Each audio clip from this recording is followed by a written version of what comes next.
Sejam todos muito bem-vindos ao trabalho do Baru.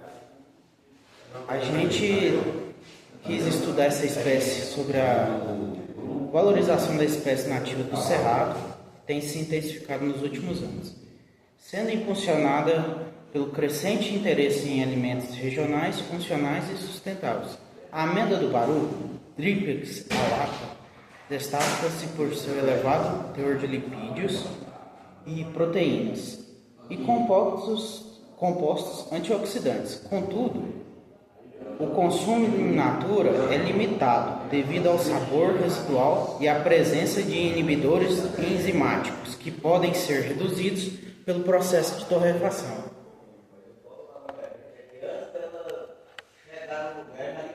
Conforme Silva 2005, a torra melhora o sabor, a textura e a segurança alimentar da amêndoa.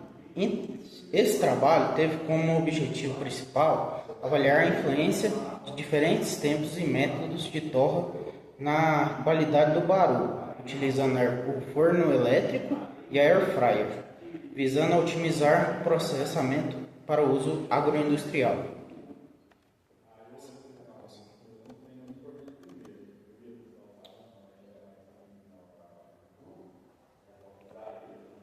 O Baru é um fruto nativo do Cerrado, cuja amêndoa tem elevado valor nutricional e comercial.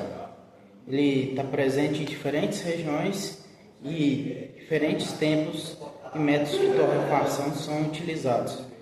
E desde que vão de um torrador de café, como o professor Bruno fez o seu trabalho de defesa do doutorado, e ele tem uma coloração acentuada para o lado marrom quando torrefado, e é isso. Bom dia, nós vamos falar sobre um trabalho que a gente fez sobre o Baru, materiais e métodos. Nós utilizamos uma guilhotina manual para preparar esse Baru, mas antes disso, na coleta no campo aqui do IF de Hidrolândia, nós coletamos essas amêndoas, esse Baru, fizemos a pré-limpeza dele, tiramos a sujidade.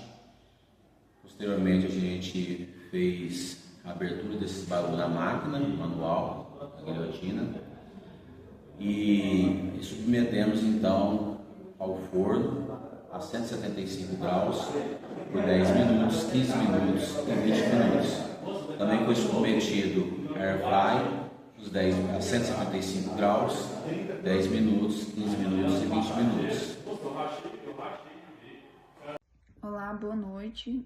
Eu vou estar falando sobre a questão do Baru, que meu grupo é sobre isso, e composto por mim, Ana Júlia, Alex, Lucas e o Thales.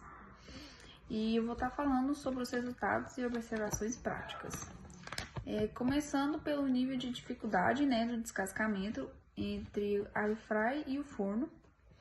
Na questão do torramento de 10 minutos na air fry, teve uma dificuldade mediana.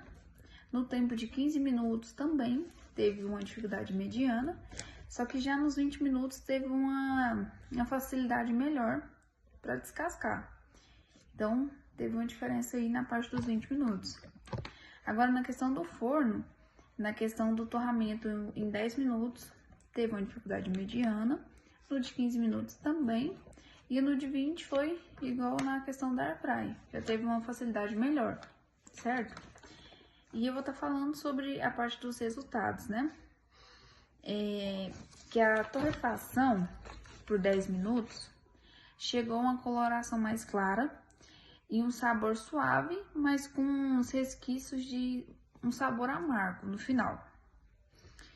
E a torração de 15 minutos, em ambas formas, teve um aroma agradável, uma coloração amarronzada, e uma textura crocante, sendo ele o ponto mais avaliado nessa questão dos 15 minutos de torrefação. E a torrefação dos 20 minutos apresenta um sabor mais intenso e amargo, Acentuado com a coloração escura, mais escura, né? E risco de carbonização, principalmente na air fry.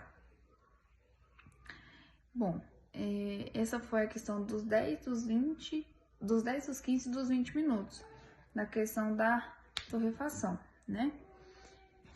Sendo assim, a air fry ela teve uma eficiência e uma praticidade com uma torra mais rápida e uniforme, né? Tornando uma alternativa viável para pequenos produtores e agroindústrias artesanais. Bom, agora vou falar também sobre a questão que os resultados obtidos, indicados pela essa análise, né, sensorial, as amêndoas T1, T2 e T3, que são esses 3 tipos de amêndoas, né, em relação a essa coloração entre elas, T2, T1 e T3, são mais aceitáveis visualmente, né? E após a torra, as amêndoas tiveram uma redução mínima de peso. Na air fry, a perda mínima foi aproximadamente de 6,87, né? E no forno teve uma perda de 12,21%.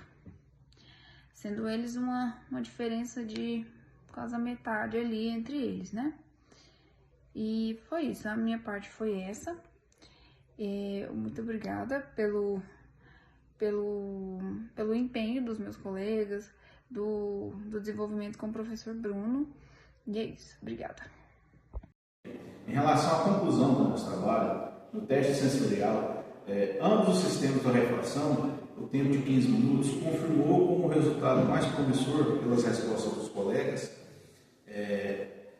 que chegaram à decisão que a atividade mais agradou foi do paladar, foi o padrão nem muito torrado, que é os 20 minutos, e nem muito cru, que é o de 10 minutos. Então, o de 15 minutos foi o ideal, segundo o paladar dos nossos colegas.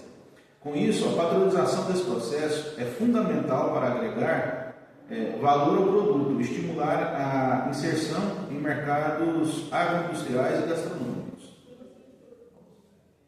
Agradecer ao IF pelo ceder o espaço, a cozinha, para a gente poder estar fazendo o nosso trabalho, e ao professor Bruno, que nos acompanhou, nos auxiliou, porque como ele tem a tese do doutorado dele, foi baseado na tese dele que a gente fez, então agradecer ao Bruno por ter participado junto com a gente e nos auxiliado.